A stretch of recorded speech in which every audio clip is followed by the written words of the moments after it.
Looking back at my own theological training and experience, I can think of a few things I did right and a lot of things I did wrong. Something I did right was pick a major doctrine. It resists the temptation to find some little tiny detail that no one has looked at, but go ahead and face up to a central doctrine of perennial importance, even if it seems so big that you'd have to be wildly ambitious to ever master it. So in my case, it was the doctrine of the Trinity, right at a time when the literature was exploding.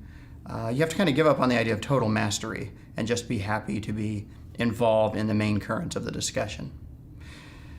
Another piece of advice would be to mix some classic texts that you really master and have a great command of and can keep returning to, things that won't get old or worn out, while also, of course, staying up to date on the recent literature. So kind of a combination of a big old musty book that you really know backwards and forwards, in my case something like Augustine's On the Trinity or Thomas Aquinas' Treatise on the Trinity from the Summa, as well as all the latest journal articles where current scholars are pushing things forward. You need a balance of those.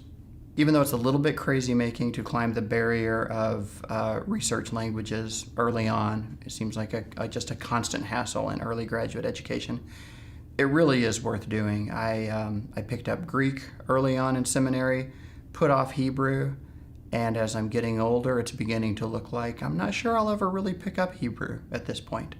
I would need to get into a job situation that absolutely demanded that tool. Otherwise, I've had to keep finding ways to work around it. As a result, I'm locked out of some of the best commentaries.